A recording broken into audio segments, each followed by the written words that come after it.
Assalamualaikum warahmatullahi wabarakatuh.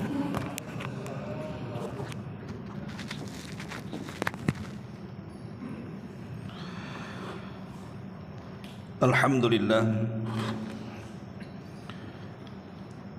Alhamdulillahilladzi hadana wa kafana wa ja'alana minal muslimin. Asyhadu an la ilaha illallah wahdahu rabbi la syarika lah. Waliyus salihin. Wa asyhadu anna Muhammadan abduhu wa rasuluhu alladzi la nabiyya ba'dah. Rasulul Karim. Amma ba'du, ma'asyiral muslimin wal muslimat rahimakumullah. Alhamdulillah, di malam hari ini kembali kita bisa duduk untuk bertalabul ilmi di Masjid Muhajirin. Salat dan juga salam tetap kita iringkan kepada Rasul kita Nabi besar Muhammad sallallahu alaihi wa ala alihi wasallam. Pembahasan di malam hari ini kita akan membahas tentang 10 perkara yang bisa mematikan hati.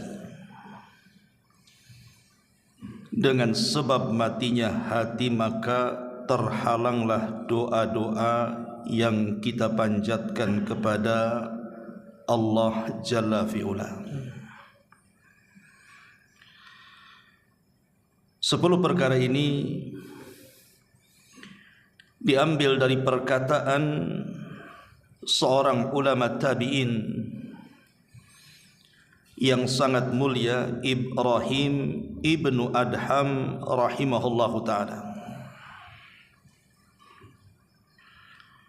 Ma'asyiral muslimin yang dimuliakan Allah subhanahu wa ta'ala, satu hari Ibrahim ibn Adham rahimahullahu ta'ala sedang berjalan-jalan di pasar Basrah. Dan ketika itu ada kerumunan manusia yang sedang berkumpul, saling bicara satu dengan yang lainnya. Ketika Ibrahim ibn Adham lewat kepada mereka, tiba-tiba satu di antara manusia yang berkumpul itu menghentikan Ibrahim ibn Adham. Dan mereka tahu siapa Ibrahim ibn Adham. Seorang alim, zahid, abid, dan orang yang sangat masyhur kesolehannya. Faqala lahun nas, maka manusia yang ada di situ berkata kepada Ibrahim ibnu Adham, Ya Aba Ishaq, Ya Aba Ishaq, Inna Allah Ta'ala yaqul, Wa qala rabbukum ud'uni astajib lakum. Wahai Aba Ishaq, Aba Ishaq ini kunyah daripada Ibrahim ibnu Adham. Sesungguhnya Allah subhanahu wa ta'ala telah berfirman, Wa qala rabbukum ud'uni astajib lakum. Dan Rabbmu telah berfirman, berdoalah kepadaku, niscaya aku akan kabulkan permintaan kalian. Kemudian manusia mengatakan, Wa nahnu nad'ullah fala yastajibu lana. Tapi kami sudah banyak berdoa kepada Allah subhanahu wa ta'ala, tapi doa-doa kami tidak kunjung dikabulkan Allah subhanahu wa ta'ala. Apa gerangan dengan doa-doa kami? Bukankah Allah yang mengatakan berdoa kepadaku kabulkan? Dan kami sudah berdoa tak dikabul-kabulkan pula. Maka Ibrahim ibn Adham rahimahullahu ta'ala mengatakan, li'anna qulubakum matat bi asyrati asya'a, karena hati-hati kalian sudah mati dari 10 perkara. Lihat dialog Ibrahim ibn Adham ini dengan masyarakat Basrah yang ada di pasar itu. Ketika orang-orang mengeluh dan mengadu kepada Ibrahim ibn Adham soal doa-doa mereka yang mereka panjatkan kepada Allah, namun tidak kunjung pula diijabah doa mereka, padahal mereka yakin bahwa Al-Quran sudah berfirman, wa qala rabbukum ud'uni astajib lakum. Maka Ibrahim ibn Adham memberikan alasan kenapa doa-doa kalian tidak dikabulkan. Bahkan doa-doa kita juga kenapa tidak dikabulkan. Boleh jadi karena kita mati hatinya. Kenapa mati hati kita? Karena 10 perkara ini, kata Ibrahim ibn Adham. Dan kalau seandainya kita berdoa kepada Allah Subhanahu wa taala, tiba-tiba Allah tidak kunjung mengabulkan doa kita, maka ini musibah di atas musibah. Tidak ada kemalangan, tidak ada musibah yang lebih besar dibandingkan doa-doa kita ditolak oleh Allah Subhanahu wa taala. Karena ketika Allah Subhanahu wa taala menolak doa-doa kita, maknanya Allah sudah tidak mempedulikan kita. Kalau Allah Subhanahu wa taala tidak mempedulikan kita, artinya Allah sudah tidak menganggap kita lagi. Dan itulah bahayanya hati yang mati itu. Karena hati yang matilah yang menjadikan doa-doa kita tidak dikabulkan Allah Subhanahu wa taala. Kenapa mati? Inilah yang akan kita bahas. Mati dari 10 perkara. Yang pertama, kata Ibrahim ibn Adham rahimahullahu taala, araftumullaha wa lam tuaddu haqqahu. Kalian mengenal Allah, kalian mengetahui Allah, tapi kenapa kalian tidak melaksanakan hak-hak dan kewajiban Allah Subhanahu wa taala? Kalau kita ditanya siapa yang menciptakan langit, kita katakan Allah. Kalau kita ditanya siapa yang menciptakan bumi, kita katakan Allah. Kalau kita ditanya siapa yang menciptakan lautan, gunung-gunung, hutan-hutan, binatang, bahkan siapa yang menciptakan kita, maka kita akan mengatakan Allah. Artinya secara rububiyah kita tahu dan kita kenal siapa Allah. Lah kalau kita sudah kenal Allah Subhanahu wa taala secara rububiyah, kenapa kita tidak mau melaksanakan hak dan kewajiban yang Allah perintahkan kepada kita? Ma'asyiral muslimin yang dimuliakan Allah Subhanahu wa taala, dengan cara apa kita melaksanakan hak dan kewajiban kita kepada Allah? Berdasarkan hadis Muadz bin Jabal radhiyallahu anhu, ketika Nabi sallallahu alaihi wasallam bertanya, "Ya Muadz, hal tadri ma haqqullah 'alal ibad wa ma haqqul ibadi 'ala Allah?" Muadz, tahu enggak apa hak Allah kepada hambanya dan apa hak hamba kepada Allah? Maka Muadz mengatakan, Allah wa rasuluhu a'lam, Allah dan Rasulnya yang tahu. Maka Nabi SAW mengatakan, fa inna haqqallahi 'alal ibadi an ya'buduhu wa la tusyriku bihi syai'an. Fa inna haqqallahi 'alal ibad an ya'buduhu wa la yusyriku bihi syai'an. Tuntutan Allah kepada kita ini agar kita hanya beribadah kepada Allah dan tidak menyekutukan Allah sedikit pun. Inilah yang dikatakan oleh Ibrahim ibn Adham di sini. Kita mengenal Allah tapi kita tidak pernah melaksanakan hak dan kewajiban kita kepada Allah. Dalam doa-doa yang kita panjatkan, cerewetnya lah kita meminta, macam-macam kita meminta kepada Allah Subhanahu wa taala. tetapi hak Allah tidak pernah kita penuhi. Itu sama dengan orang yang tidak bekerja datang tahu-tahu minta gajinya mana. Anda tidak pernah bekerja kepada saya, tiba-tiba datang, Ustadz mana gaji saya bulan ini, katanya. Kira-kira saya kasih gaji enggak? Walillahil mathalul a'la. Ma'asyiral muslimin yang dimuliakan Allah Subhanahu wa taala, kalau kita ingin dikabulkan doa-doa kita dan hati kita ingin hidup dekati Allah, maka Allah akan dekat dengan kita. Kalau kita tidak pernah dekat dengan Allah, maka Allah akan menjauh dengan kita. Ketika Allah menjauh dengan kita, secara otomatis Allah tidak akan peduli dengan kita dan tidak akan mengabulkan doa-doa kita. Maka imbangi permintaan itu dengan ibadah. Kita sudah salat, kita sudah puasa, kita sudah mengaji, baca Quran, zikir dan begitu seterusnya. Kalau ketika kita minta kepada Allah Subhanahu wa taala, mustahil Allah membiarkan permintaan kita, karena kita sudah berusaha melaksanakan hak dan kewajiban Allah. Itulah yang menjadikan kenapa doa kita mati, karena kita mengenal Allah tapi tidak pernah melaksanakan hak dan kewajibannya. Ini yang pertama. Yang kedua, wa qara'tumul Qur'an wa lam ta'malu bihi. Engkau membaca Al-Quran, kata Ibrahim ibn Adham, tapi engkau tidak mau mengamalkan isi Quran. Itulah yang menjadikan mati hati kalian, dan dengan sebab itulah doa-doa kita tidak dikabulkan. Saya buat analogi seperti ini.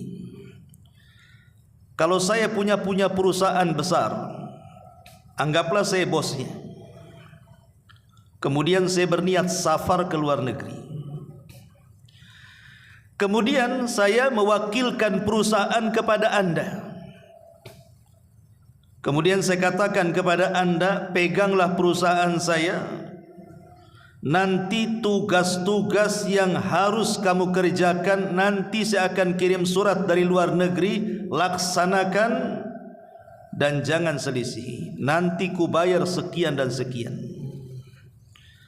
Berangkatlah saya ke luar negeri. Kemudian saya kirim surat. Isi surat itu adalah tugas. Ini yang harus dikerjakan, ini yang harus dilaksanakan, ini yang tidak boleh dikerjakan, ini yang tidak boleh dilaksanakan. Pokoknya isi suratnya perintah dan larangan. Dan surat itu sampai kepada Anda. Masalahnya surat itu diletakkan begitu saja di laci lemari, tidak pernah dilihat, tidak pernah dibaca, tidak pernah dilaksanakan isinya sampai saya datang. Kira-kira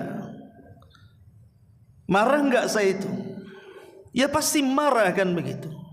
Ini perusahaan saya. Kamu melaksanakan tidak sesuai dengan SOP yang saya perintahkan. Bukankah sudah saya perintahkan dalam bentuk surat? Kenapa kau tak baca? Kenapa kau tak ikuti perintah-perintah itu? Kenapa kau letakkan suratku begitu saja? Pasti saya akan marah. Atau boleh jadi dia membacanya, tapi tidak melaksanakan isinya. Lalu apa gunanya kalau begitu? Hanya dibaca dan tidak dilaksanakan. Tentu saya juga marah kan begitu. Ini perusahaan saya, kenapa kau baca saja, kau tidak amalkan perintah saya? Kamu kan wakil saya. Atau boleh jadi betul-betul dia hormati surat saya, dia baca surat saya, dia amalkan semua isi surat saya, maka tentu ketika saya datang saya akan bahagia. Kenapa? Karena wakil saya nurut dengan perintah. Walillah mathalul a'la. Tentu Allah lebih tinggi lagi permisalannya. Yang punya langit bumi ini Allah, dan Allah sudah titipkan bumi ini kepada kita. Dan Allah Subhanahu wa taala sudah kirim risalah surat itu kepada kita berbentuk Al-Quran. Kalau kita tidak pernah menyentuhnya, tidak pernah membacanya, tidak pernah melaksanakan isinya, apa larangannya, apa perintahnya, kira-kira Allah marah atau tidak? Pasti marah. Atau boleh jadi mungkin kita terimalah risalah itu, kita pegang Quran, kita baca Quran, tapi tidak pernah kita memahami isi Quran, apa perintahnya, apa larangannya. Yang penting baca saja. Kira-kira Allah murka atau tidak? Bisa saja Allah murka. Atau mungkin yang ketiga, kita pegang Qurannya, karena ini risalah dari Allah, kita muliakan Quran itu, kita baca Quran itu, kita pelajari Quran itu, kita berusaha mengamalkan isi dan menjauhi larangan Quran itu. Kira-kira Allah senang tidak? Pasti Allah senang. Itulah yang dikatakan oleh Ibrahim ibn Adham, wa qara'tumul Quran wa lam ta'malu bihi. Kalian membaca Quran tapi tidak pernah mengamalkannya. Persis seperti ucapan Nabi SAW di dalam surah Al-Furqan ayat 30, Allah mengatakan, wa qala ar-rasul ya rabbi inna qaumi ittakhidhu hadzal qur'ana mahjura. Berkata Rasul, ya Rabb, sesungguhnya kaumku mereka sudah mengambil Al-Quran ini mahjur. Mahjur itu mulai ditinggalkan sedikit demi sedikit. Ada yang mengatakan mahjur di sini artinya orang sudah tidak mau mendengarkan Al-Quran apalagi membacanya. Ada juga yang mengatakan maksudnya dia tidak mau memahami dan mengamalkan isinya. Ada juga yang mengatakan tidak mau mengambil hukum daripada Al-Quran dan memilih hukum-hukum di luar daripada Quran. Ada juga yang mengatakan dia memilih mendengar yang lain dibandingkan mendengar Quran. Atau boleh jadi ada yang mengatakan ulama tafsir tidak mau mengambil Al-Quran sebagai obat baik rohani ataupun jasmani. Dan itu yang terjadi hari ini. Kita membaca Quran itu kadang-kadang setahun sekali nunggu Ramadan. Gimana tidak mati hati kita? Sama dengan ibadah. Ibadah setahun 2 kali saja. Idul Fitri, Idul Adha. Gimana tak mati hati kita? Coba. Itulah sebabnya doa-doa kita, kata Ibrahim ibn Adham, ditolak oleh Allah. Karena yang menyebabkan mati hati kita, kita jauh dari Allah dan jauh daripada kitab Allah Al-Quran. Ma'asyiral muslimin wal muslimat rahimakumullah. Disebutkan dalam hadis Samurah ibn Jundub radhiyallahu anhu, Nabi sallallahu alaihi wasallam mengatakan, ammal ladzi yuslagu ra'suhu bil hajari fa innahu ya'khudul Qur'an fayarfuduhu wa yanamu 'anis salatil maktubah. Ketika Rasul diperlihatkan sebuah azab dari azab-azab kubur, ada seseorang yang diterlentangkan, kemudian di sampingnya malaikat memegang batu, kemudian dihantamkan batu itu di kepalanya sampai pecah kepalanya. Ketika itu malaikat pergi hendak mengambil batu yang lainnya. Ketika sudah dapat batu kembali, rupanya kepalanya sudah kembali lagi. Kemudian dibenturkan lagi dan begitu seterusnya. Kemudian Rasul bertanya kepada malaikat yang membawa dia, ma hadan? Kenapa orang ini siksanya begitu dahsyatnya? Apa dosanya? Maka malaikat ini mengatakan, fa innahu ya'khudul Qur'an fayarfudhuhu. Dia mengambil Al-Quran tapi justru menginjak-injak isi Quran. Dia baca aqimus salah, tegakkan salat, dia pula orang yang paling meninggalkan salat. Dia baca kutiba alaikumus siyam kama kutiba alal ladzina min qablikum, tentang perintah puasa, dia pula orang yang paling meninggalkan puasa, dan begitu seterusnya.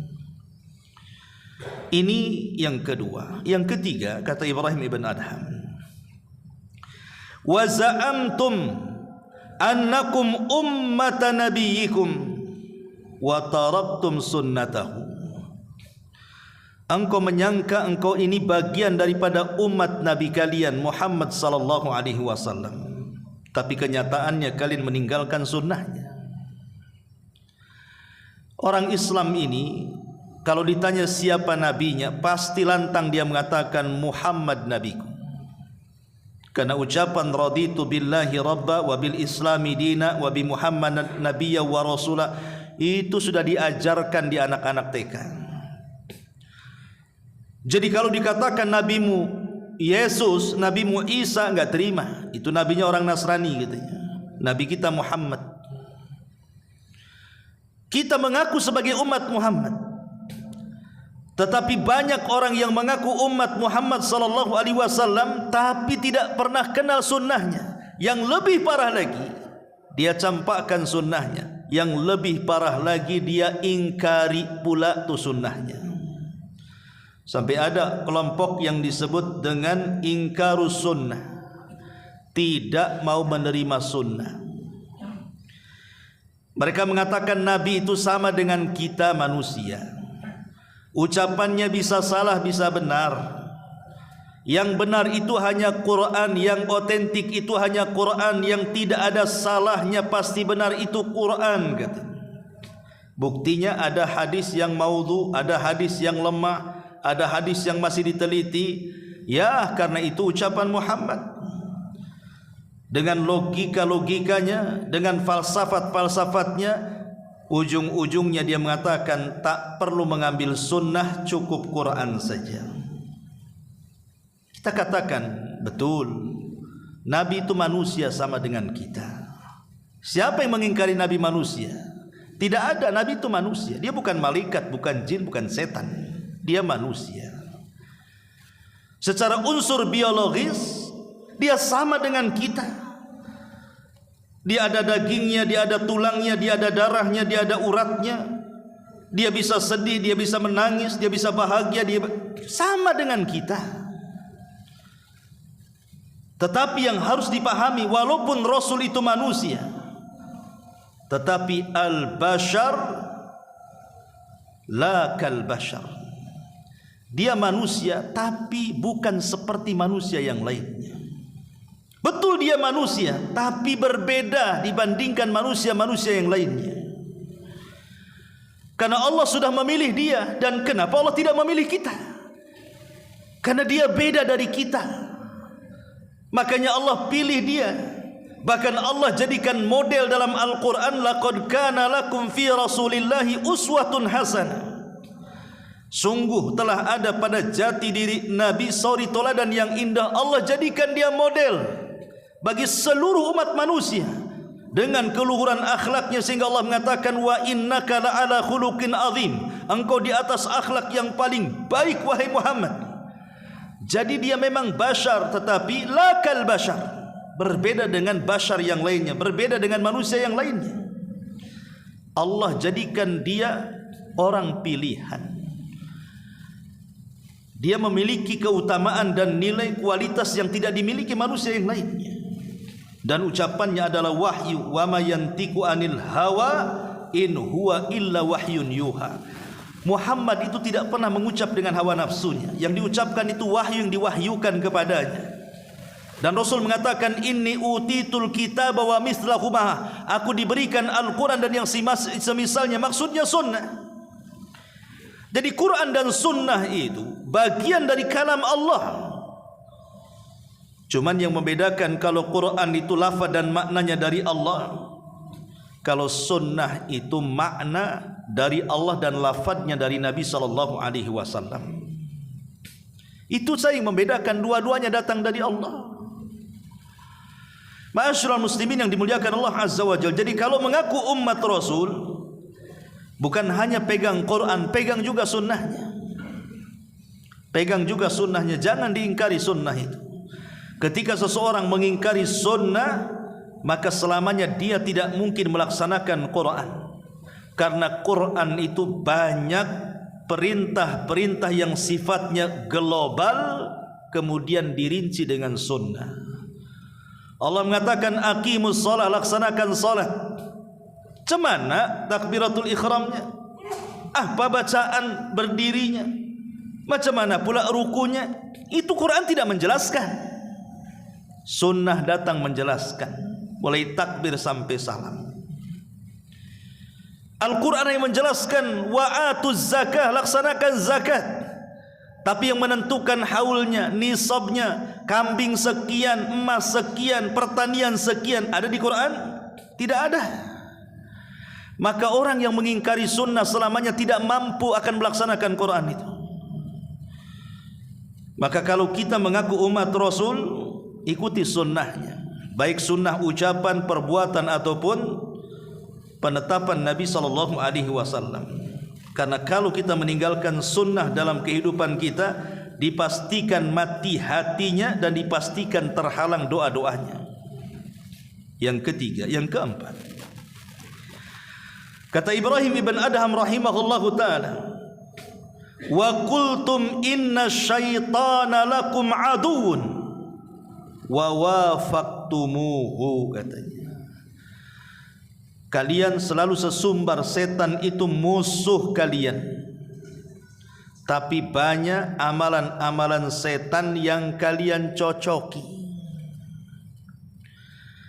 Kita teriak-teriak setan itu aduwwum mubin, musuh kita yang nyata, musuh kita bersama. Tapi kenyataannya apa yang terjadi? Banyak amalan-amalan setan itu justru kita lakukan. Seperti apa? Sombong. Itu amalan setan. Setan yang mengatakan ana khairum minhu khalaqtani min nari wa khalaqtahu min tin. Ketika Allah mengatakan sujud kau iblis, iblis mengatakan tidak, aku lebih baik dibandingkan Adam. Kau ciptakan aku dari api, kau ciptakan Adam dari tanah. Ananiyah. Ananiyah itu artinya sombong. Karena muqaddimah sombong itu berasal dari kalimat ana, saya. Orang kalau ngomong sedikit-sedikit saya, aku, ana, bahaya. Karena muqaddimah sombong itu dari kalimat ana, saya.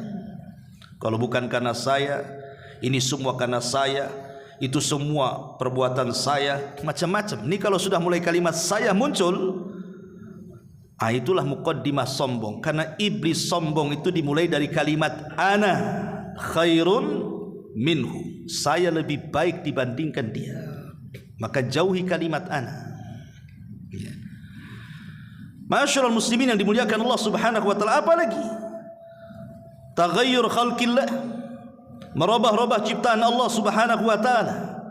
Wala amurannahum fala yughayyiranna khalqallah. Syaitan mengatakan aku akan perintahkan mereka sampai mereka merubah-rubah ciptaan Allah.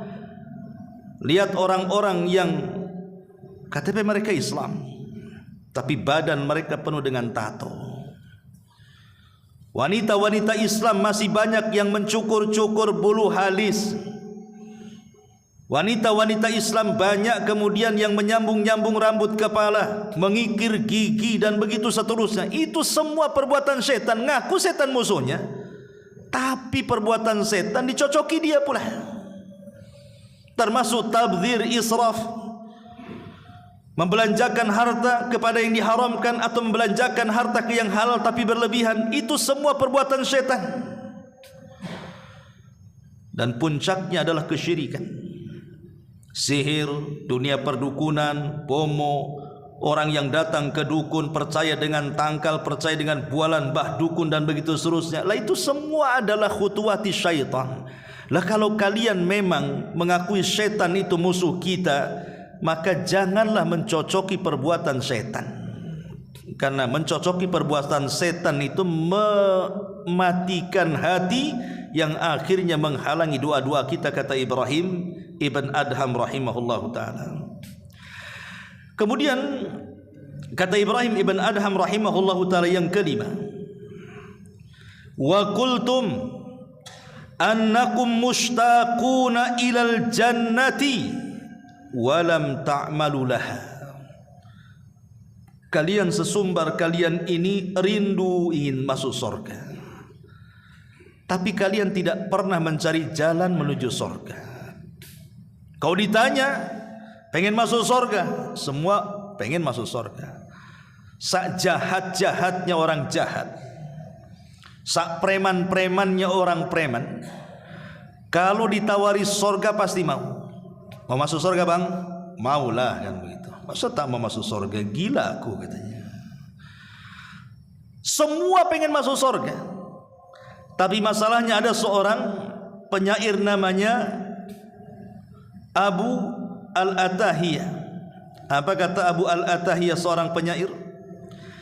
Tarjun najata walam tasliku masalikaha, inna safinata la tajri alal yabasi. Engkau mengharap ingin selamat, tapi engkau tidak pernah mencari jalan keselamatan. Macam mana kemudian kapal laut berlayar di padang pasir? Mungkin kapal laut berlayar di padang pasir? Mustahil. Sebagaimana engkau mustahil mengharap keselamatan tapi tidak mencari jalan keselamatan, maka begitu pula kapal-kapal itu tidak mungkin berjalan di padang pasir. Kalau kita mengharap ingin masuk surga, cari jalan ke surga itu. Itu maksudnya. Dengan cara apa? Dengan cara memperbanyak amal saleh. Makanya ada hadis Nabi SAW yang mengatakan, Lau anna rajulan khurra ala wajhihi min yaumi wulida ila yaumi yamut haraman fi ta'atillahi azza wa jalla la haqqarahu dhalikal yawm wala wadda annahu rudda ila dunya kay yazdad minal ajri was thawab. Kata Nabi SAW, kalau seandainya seseorang itu sejak dilahirkan sudah dalam kondisi sujud, lahir saja sudah sujud dia, dan tidak berhenti sujudnya sampai kematiannya, artinya tidak punya dosa kan? Lahir saja sujud sampai mati. Kapan maksiatnya? Kalau ada orang yang seperti itu, lahir saja dia sudah sujud sampai mati dalam rangka mencari ketaatan kepada Allah Subhanahu wa taala, kata Nabi, la haqqarahu dzalikal yaum. Nanti kalau sudah mati, maka orang ini masih menganggap kehidupan dunia ini masih menghinakannya. Lawadda annahu rudda ila dunya, bahkan dia masih menginginkan untuk dibalikan ke dunia. Kayazdada minal ajri was thawab, supaya bertambah pahala dan balasan Allah Subhanahu wa taala di akhirat. Padahal dia terlahir sudah sujud. Hadis ini dikeluarkan Al-Imam Ahmad dan disahihkan oleh Syekh Nasiruddin Al-Albani rahimahullahu taala. Coba bayangkan, orang ini terlahir sujud sampai mati sujud, tidak pernah maksiat kepada Allah Azza wa Jalla. Kemudian apabila sudah mati, maka dia masih menyesali kehidupan dunianya, dan dia berharap kepada Allah agar dikembalikan kepada dunia supaya dia bisa menambah lagi pahala dan juga amal solehnya. Itulah yang dikatakan para malaikat di hadapan Allah pada hari kiamat. Apa kata malaikat? Ya Rabb, ma'abadnaka haqqa ibadatik. Ya Rabb, maafkan kami, kata para malaikat, kami belum betul-betul beribadah kepadamu dengan sebenar-benar ibadah. Padahal malaikat pun tidak pernah maksiat. Kenapa ngomong begitu? Coba bayangkan. Makanya pentingnya kita beramal saleh, karena hanya dengan itulah kita akan dimasukkan ke dalam sorga. Walaupun kita katakan, kalau seandainya kita beli sorga dengan amal soleh, kita tidak mungkin kebeli, karena kita masuk sorga itu bukan membeli, tetapi karena rahmat Allah Subhanahu wa taala. Tapi masalahnya rahmat tidak mungkin diraih kecuali dengan amal soleh kita. Kalau kita kemudian hanya berangan-angan ingin masuk sorga tapi tidak beramal soleh, maka angan-angan belaka saja. Kemudian kata Ibrahim ibn Adham yang ke-6, wa qultum innakum takhafuna an-nar wa lam tahrabu minha. Kau katakan kau takut dengan neraka, tapi kau tidak pernah lari dari neraka. Kalau kita melihat api, pasti di dunia ini kalau ada kebakaran itu, pasti kita akan menjauh dari api kan? Karena panas, ya. Ini api dunia. Kenapa api akhirat tidak terpikir lebih panas dibandingkan api dunia yang hanya satu bagian daripada 70 bagian api neraka? Kalau kita merasa takut dengan neraka, jauhi api itu. Dengan cara apa? Tinggalkan dosa-dosa dan maksiat-maksiat yang bisa mengantarkan kita ke dalam neraka. Karena sama juga sebejat-bejatnya orang, kalau ditanya mau masuk neraka bang, nggak mungkin dia mau saya masuk neraka. Gila dia. Tapi kalau memang dia memang takut dengan neraka, kenapa tidak lari dari neraka? Dan itu yang banyak. Hari ini yang banyak orang-orang yang hanya lisannya saja takut neraka, tapi perbuatannya masih mengamalkan pun neraka. Masih gibah, ya namimahnya, ya dustanya, gibahnya, macam-macam dosanya. Curang dalam dagangan, curang dalam bermuamalah, belum dari segi ibadah dan akidahnya, dan begitu seterusnya. Ya. Dan itu bisa mematikan hati. Dan kalau sudah mati hatinya, jauhlah doa-doa kita dari ijabah Allah Azza wa Jalla. Kemudian kata Ibrahim ibn Adham rahimahullahu ta'ala yang ke-7, wa qultum innal mauta haqqun walam tasta'iddu lahu. Kalian katakan mati itu sebuah kebenaran, tapi kalian tidak mau mempersiapkan akan kematian itu. Jadi kata Ibrahim ibn Adham rahimahullahu ta'ala, kalian yakin kematian itu ada, tapi kalian kenapa tidak mempersiapkan untuk kematian itu? Begini ikhwatu fiddin, muliakan Allah subhanahu wa ta'ala. Hidup di dunia ini, sebagaimana nasihat Rasul kepada Ibnu Umar, kun fid dunya ka'annaka gharib au abirus sabil. Jadilah di dunia wahai Ibnu Umar seperti orang asing ataupun seperti pelintas jalan ketika safar. Kalaupun istirahat sebentar, pasti akan melanjutkan perjalanannya. Itulah dunia. Dunia ini sementara. Dia bukan tempat tujuan dan persinggahan utama. Persinggahan utama nanti di akhirat. Dunia ini hanya lintasan saja.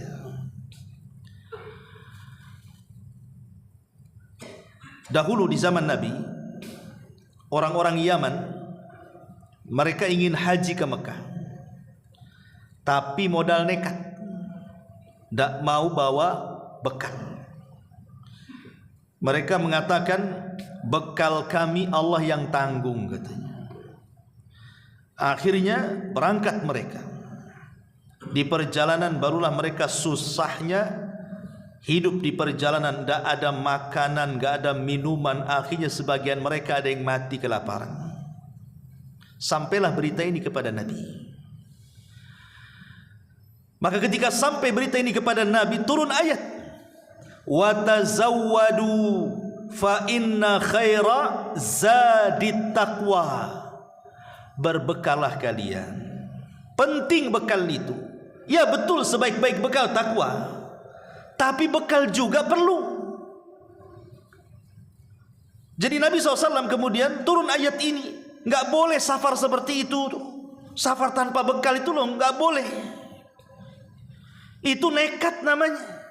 Safar tanpa bekal, ia dipastikan sengsaranya, ia sampainya belum tentu, kan begitu. Jalannya lelah letih, tujuannya tidak sampai-sampai. Lah itulah hidup di dunia ikhwatu fiddin. Kalau ketika kita safar ke akhirat ini tidak membawa bekal sama sekali, antum ini nekat namanya. Antum tak pernah sholat, tiba-tiba mati, nekat nggak tuh? Nekat antum itu. Kenapa? Karena tidak ada bekal kan. Orang nggak sholat pengen mati apa nggak nekat? Dia nekat, pasti itu jelas nerakanya. Ke surganya tidak pernah sampai, nerakanya udah sangkut betulan di situ tuh. Jadi kalau orang tidak membekali dirinya dengan amal soleh di dunia ini, maka selama safar ke surga itu maka tidak akan sampai-sampai, nyangkut-nyangkut di tengah jalan itu. Itulah nasihat Rasul kepada Ibnu Umar. Jadikan dunia ini seperti orang safar. Namanya orang safar itu harus bawa bekal. Lah bekal itu, itulah amal saleh, dan sebaik-baiknya adalah takwa yang dalam hati. Ma'asyiral muslimin yang dimuliakan Allah Azza wa Jalla. Makanya kenapa Rasul seorang penyair mengatakan, tazawwad minat taqwa fa innaka la tadri idza janna lailun hal ta'isu ila al-fajri. Wa kam min sahihin mata min ghairi illatin wa kam min alilin ashahinan min ad-dahr fa kam min fata amsa wa asbaha dhahika wa qad nusijat akfanuhu wa huwa la yadri wa kam min sigarin yurtaja tula umrihi wa qad udkhilat ajsamuhum dhulmatal qabri wa kam min arusin zayyanuha li zawjiha wa qad qubidat arwahuhum lailatal qadri. Kata seorang penyair, berbekalah dengan ketakwaan, karena sungguh engkau tidak tahu jika malam telah tiba, apakah engkau masih bisa hidup hingga pagi hari. Betapa banyak orang-orang yang sehat kemudian meninggal tanpa didahului dengan sakit. Betapa banyak orang-orang yang sakit yang masih bisa hidup beberapa lama.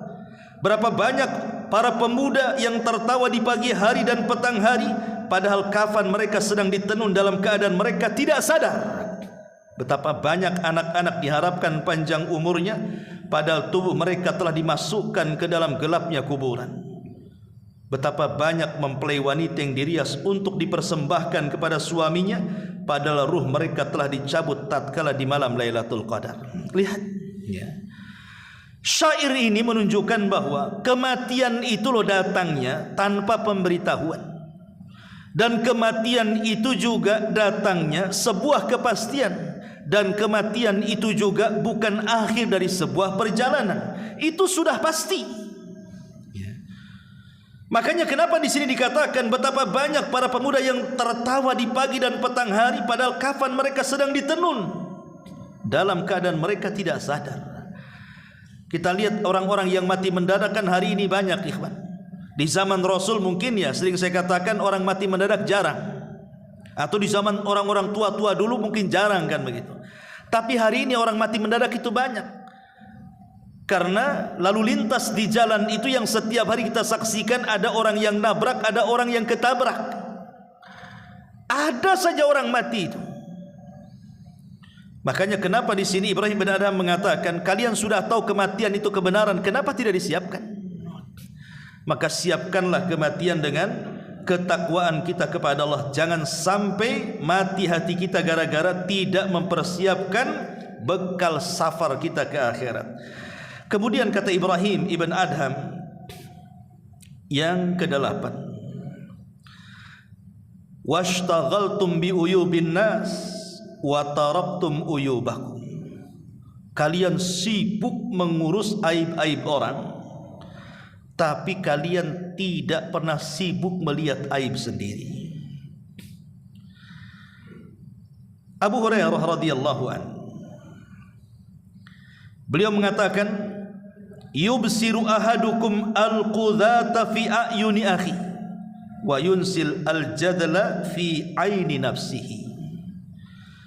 Salah seorang dari kalian dapat melihat kotoran kecil di mata saudaranya, tetapi dia lupa akan kayu besar yang ada di hadapannya. Terkadang aib sekecil apapun pada orang lain bisa kita tahu, tapi aib diri sendiri terkadang tidak sadar kalau aib dia jauh lebih memalukan dibandingkan aib orang. Dari sini Nabi SAW mengatakan, man istama'a ila hadithi qaumin wa hum lahu karihun aw yafirruna minhu subba fi udhunihi al-anuk yaumal qiyamah. Barang siapa yang suka nguping-nguping omongan orang sedangkan mereka tidak suka didengar, maka telinganya kelak pada hari kiamat akan dicucuri dengan cairan tembaga yang sangat panas. Orang suka nguping-nguping, ya. Jadi insya Allah lah kalau laki-laki sih malas lah pengen tahu tuh. Kalau laki-laki pengen tahu itu berarti dia perempuan tuh yang gitu tuh. Ingat ya, kalau antum pengen tahu urusan orang, antum itu perempuan bukan laki-laki. Kan laki-laki tidak suka seperti itu. Biasanya perempuan yang suka-suka kayak gitu tuh, ya. Yang suka ngorek-ngorek aib, nanya-nanya aib orang itu kan perempuan. Lah Islam ini melarang, tidak boleh. Kenapa demikian? Karena ada yang disebut dengan hukum karma, yang disebut dengan kama tadinu tudan. Kalau kita mengorek-ngorek aib orang, nanti Allah kirim orang lain mengorek aib kita. Itulah kama tadinu tudan namanya. Kalau kita mengorek aib orang, maka Allah akan kirim orang yang mengorek aib kita. Makanya kenapa Nabi SAW mengatakan, ya ma'syara man amana bilisani walam yu'minu biqalbihi. Wahai orang-orang yang beriman hanya sekedar di lisan dan tidak sampai kepada hatinya, kata Rasul. Jangan menyingkap aib saudara kalian, dan jangan mencari-cari aib saudara kalian. Karena siapapun yang mencari-cari aib saudaranya, maka Allah akan mencari-cari aibnya. Itulah yang dikatakan kama tadinu tudan tadi. Maka orang yang suka mengorek-ngorek aib tapi lupa dengan aibnya sendiri, maka itu alamat matinya hati, kata Ibrahim ibn Adham. Dan itulah sebabnya doa-doa kita ditolak. Kemudian yang nomor 9, kata Ibrahim ibn Adham, wa akaltum ni'amallahi walam tu'du atau tu'addu syukraha. Kalian makan dari nikmat-nikmat Allah tapi tidak pernah bersyukur akan nikmat Allah. Kita ini maunya menikmati nikmat Allah saja, senang dengan nikmat Allah, tapi kita tidak mau mensyukuri nikmat Allah.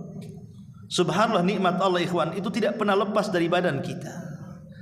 Mau kita di rumah, mau kita di jalan, mau kita di pasar, mau kita di masjid, sebutkan kita di mana saja selama kita berada di kolong langit ini, nikmat Allah itu tidak pernah lepas dari kita, dan Allah tidak pernah minta bayaran dari nikmatnya.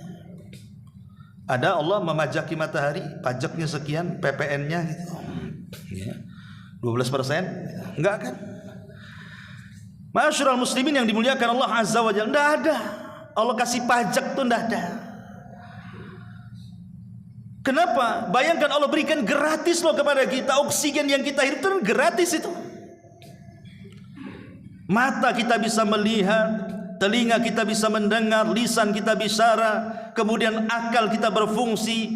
Bentuk manusia pula indah seindah-indahnya, Allah bentuk sedemikian rupa, berbeda dengan makhluk-makhluk yang lainnya. Ini semua nikmat. Wa fi anfusikum afala tubsirun. Pada diri kalian itu tidakkah kau lihat itu nikmat Allah? Fa bi ayyi ala'i rabbikum atukadziban. Nikmat mana lagi yang kau akan dustakan? Tapi begitu banyaknya nikmat yang Allah anugerahkan kepada kita, banyak di antara kita yang tidak bersyukur akan nikmat itu. Lah, tidak bersyukur akan nikmat itu bisa mematikan hati. Dan ketika mati hati, terhalanglah doa-doa kita. Dan yang terakhir, kata Ibrahim bin Adham, wadafantum mautakum walam ta'tabiru bihim fakaifa yustajabu lakum. Kalian terkadang menguburkan orang-orang mati di antara kalian, tapi kalian tidak pernah mengambil ibrah dari kematian mereka. Boleh jadi di antara kita ada yang betul-betul menguburkan, kan? Masuk ke liang lahat, kita lihat saudara kita dibaringkan di liang lahat, kemudian diberikan bantalan dari tanah, kemudian kita juga yang memasangkan triplek-tripleknya, kayu-kayunya, kemudian juga kita yang kemudian melemparkan sedikit demi sedikit tanah, akhirnya kemudian terkuburlah si mayat itu. Pernah enggak kita kemudian setelah menguburkan duduk sejenak, kemudian kita katakan, ya hari ini engkau yang mati, boleh jadi besok aku pula yang seperti ini. Hari ini aku yang menguburkan, besok aku yang dikuburkan. Kalau orang berpikir seperti itu namanya mengambil ibrah namanya. Subhanallah. Saya terkadang heran. Saya pernah menguburkan. Saya tidak sebut daerahnya. Oh, ini menguburkan. Yang gali kuburannya di situ, orang situ. Lah Allah takdirkan memang sudah mendekati waktu maghrib. Ketika itu mendekati waktu maghrib, ya saya bilang sama bapak yang ada di situ tuh, yang tukang kubur-kuburkan itu, Pak, ini udah mau maghrib, kayaknya nanti habis maghrib aja lah. Oh nggak apa-apa, biasa saya kuburkan sampai isya katanya. Jadi bapak tak sholat. Diam dia. Subhanallah, coba. Dia tidak terpikir dia akan mati loh. Hari-hari dia bawa jenazah itu dia masukkan. Ketika diingatkan soal sholat, oh udah biasa katanya. Kadang-kadang sampai isya saya. Jadi saya bilang, bapak tak sholat kalau begitu? Diam, dia tidak bisa jawab. Lah ini kan aneh itu. Orang ini nggak ngambil ibrah. Memang kita hari ini melihat orang dikuburkan, besok kita yang dilihat orang bahwa kita sedang dikuburkan. Lah disitulah kenapa hati kita mati, karena kita tidak pernah mengambil ibrah dari kematian itu. Padahal kematian itu hak adanya. Wa ja'at sakratul mauti bil haq, dzalika ma kunta minhu tahid. Sakarat maut itu pasti datang dengan kebenaran. Itulah yang kita membuat lari darinya. Tapi Allah mengatakan kullu nafsin dha'iqatul maut, setiap jiwa pasti mati. Maka ambillah ibrah ya ulil absar. Inilah 10 perkara kata Ibrahim ibn Adham yang bisa mematikan hati. Makanya di ujung perkataan beliau mengatakan apa? Fa kaifa yustajabu lakum. Kalau ada 10 perkara pada kalian ini, macam mana doa-doa kalian akan dikabulkan? Lalu apa solusinya? Setelah kita tahu bahwa hati kita ini mati karena 10 perkara, sehingga dengan kematian hati kita itu, dan itu musibah terbesar dalam hidup kita, bagaimana caranya supaya doa-doa kita dikabulkan? Maka pertama tentunya jangan sampai hati kita mati. Hidupkan hati kita. Hidupkan hati kita dengan cara apa? Tauhidkan Allah. Menghidupkan hati dengan cara mentauhidkan Allah, melaksanakan sunnah-sunnah Rasulullah, percaya dengan takdir Allah, jangan pernah memandang ke atas, pandanglah ke bawah. Qanaah, redha, tawakal, mengharap hanya kepada Allah, dan begitu seterusnya. Itulah cara menghidupkan hati. Kemudian yang kedua, kalau doa-doa kita ingin dikabulkan, maka jauhilah mawani', hal-hal yang bisa doa-doa kita ini ditolak oleh Allah, seperti makan makanan yang diharamkan, atau doa yang isinya perbuatan dosa dan kebencian, atau mungkin doa-doa yang di dalamnya penuh dengan kezaliman dan pemutus silaturahim, dan begitu seterusnya. Kemudian kalau berdoa, ya ambillah waktu-waktu yang mustajab, entah di malam Lailatul Qadar setahun sekali di bulan Ramadan, atau boleh jadi mungkin mengambil di hari Jumat dalam sepekannya, atau mungkin di sepertiga malam setiap harinya, atau di waktu di antara adzan dan qomat, atau ketika di hari Jumat setelah asar sampai maghrib, atau ketika turun hujan, dan begitu seterusnya. Kan banyak waktu-waktu dan tempat-tempat doa itu. Kemudian juga kenali adab-adabnya, seperti mengangkat kedua tangan. Kemudian harus punya keyakinan. Jangan pula doa itu tidak ada keyakinan bahwa tidak dikabulkan, apalagi sampai mengatakan, ya Allah, mintalah aku sesuatu, kalau kau mau ngasih silahkan, enggak juga enggak apa-apa. Ini doa apa ini? Itu sama dengan orang pinjam uang, pinjamlah, mau dikasih enggak apa-apa, kasih alhamdulillah. Itu kan sama aja. Ya bagus tadi dikasih orang kayak gini nih. Jadi kalau orang tidak yakin dengan doanya, sementara Rasul mengatakan wa antum muqinuna bil ijabah, sementara engkau harus yakin dengan Allah pasti mengijabah doa kita, maknanya doa itu harus penuh kesungguhan, tidak boleh ada kelalaian di dalamnya, apalagi ada main-main di situ. Dan juga jangan i'tidah, kata ulama. I'tidah itu maksudnya melampaui batas. Tahu dirilah kalau kita ini gajinya umpamanya 1 bulan ya 2 juta atau 3 juta. Berdoa, ya Allah, tambahlah gaji saya, entah 1 juta lagi jadilah umpamanya. Itu bagus ya. Ini doa tukang bangunan yang jelas per bulannya 3-4 juta. Ya Allah, kasih gaji 1 miliar. Tidak namanya. Siapa yang mau gaji 1 miliar tukang bangunan? Jadi jangan berlebihan, doa juga jangan berlebihan atau dirinci. Doa itu tidak perlu dirinci. Ya Allah, kebutuhan saya banyak nih, beras sekian tolong. Harga bawang sekian, harga cabai sekian. Mau ngaudit itu apa ini ceritanya? Jadi doa itu tidak perlu dirinci, minta saja langsung. Nggak perlu dirinci, karena merinci dalam doa itu bagian daripada i'tidah. Ya, berlebihan dalam doa tidak boleh. Ya. Jadi intinya bahwa kalau kita ingin dikabulkan doanya, ya adab-adab doa penuhi, jauhi larangan-larangannya, kemudian harus penuh dengan keyakinan kepada Allah bahwa Allah pasti mengijabah doa kita, dan tinggalkan 10 perkara yang bisa mematikan hati yang dengannya terhalanglah doa-doa kita. Wallahu a'lam bishawab. Inilah yang bisa sampaikan, mudah-mudahan ada manfaatnya. Subhanakallahumma bihamdika asyhadu an la ilaha illa anta astaghfiruka wa atubu ilaik. Allahu taala alam. Assalamualaikum warahmatullahi wabarakatuh.